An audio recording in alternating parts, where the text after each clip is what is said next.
For this part of the demonstration, I'm going to show you how easy it is to create a takeoff using Bidcon.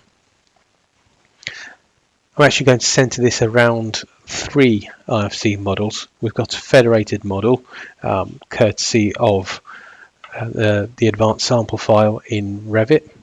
And if I step into transparent mode for a moment, you can see when I click on, for example, the structural model,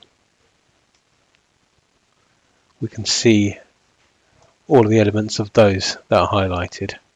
So let's go back into solid mode and stop highlighting anything.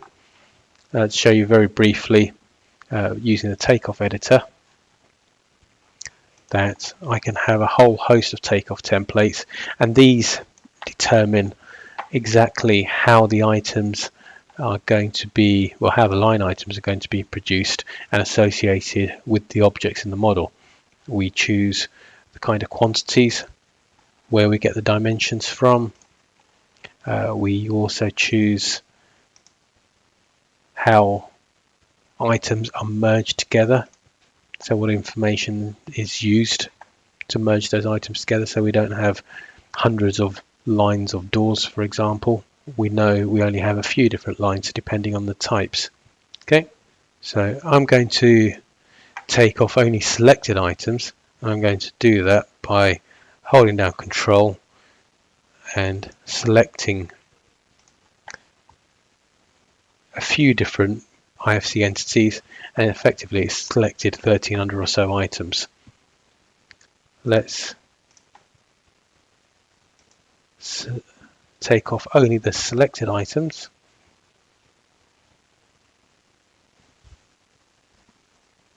And Bidcon has created quantity posts. It's warned me about some items that couldn't be taken off because they've been modeled incorrectly. We can access those another time.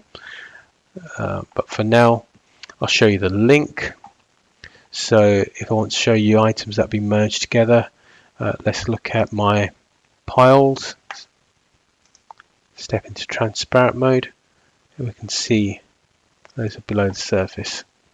Same kind of thing for the pile caps and the floors. So we can see that the upper level floors have been merged together into one quantity. We'll price them together. We can split them by level if we wanted to. Look at my doors. I can see we've got 95 of a particular type over here, 63 of a particular type over here, and you get the picture. They're merged together to make it easier to cost, but this information carries its way through the IFC file, so when you're using it as a single source of information, it's all there. We'll find items that haven't been modeled. Say for example, let's take our floor again. So it's this ground floor. For example, we might want the DPC quantified. We can manually access the information, the property information for that floor. Let's look at the dimensions. So we can see the perimeter, we can see the thickness, and we can see the area. So all of those built together will give us a good idea of the DPC needed. So using my takeoff template, I've created a formula using those dimensions to get the right quantity, the right area of DPC needed, and I can manually add a line item.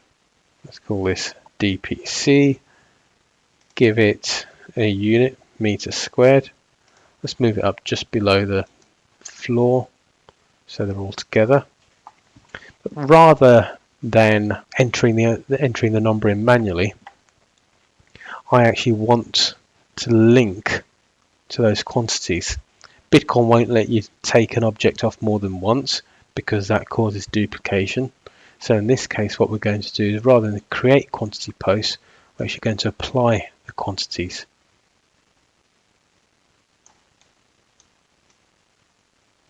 So going from underneath the model, Very easy to see the floor. Hold down Control and drag the floor onto my DPC line item. Bidcon gives me the option to use a number of properties as the dimension information.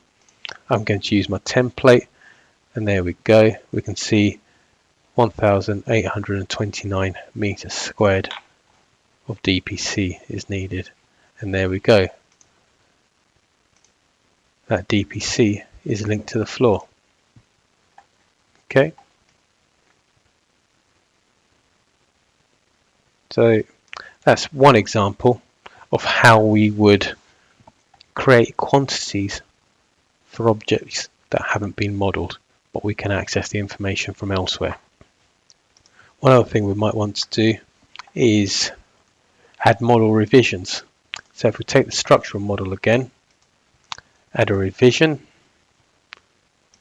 I'm going to use one where a simple change has been made, but it's quite a vast change and it's had a knock-on effect. So let's import that model. So we're going to import only the structural model.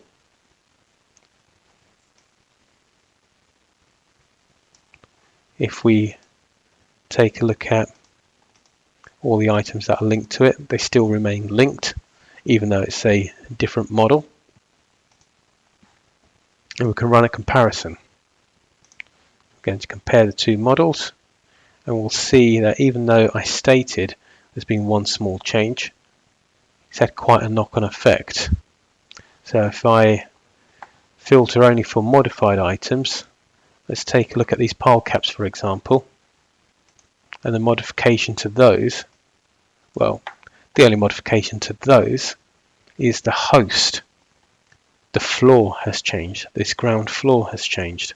Now if I filter only for the floor, we can see there's been quite a lot of changes made to the floor. Primarily the name and the thickness, which is why we've had lots of replacements of rebar, and the host of course has changed for those pile caps. You can see via the model the floor's been selected, and we can now have a look at the effect of those changes. The volume of slab has now been changed, so it's not 522 anymore. Let's remove that link and take the volume off again.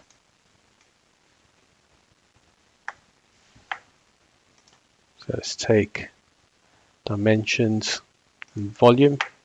We can see we now have just under 740 cubic meters. Now the DPC will have changed ever so slightly as well. Even though the area hasn't changed, the thickness of that slab has changed. So we haven't got 1,829 anymore. So let's zero that to remove the link.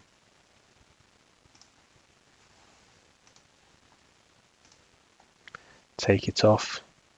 Well, apply the quantity posting again, should I say. Take that same formula from the template, and we can see by around 35 square meters the DPC has increased. Okay, in later examples we'll show you how this process can be done automatically. This highlights here that the change can be tracked down, and even though the change is made, everything is linked to the model, and of course the costs and quantities will have increased accordingly, allowing you to track your revisions and manage the changes that need to be made to the cost plan.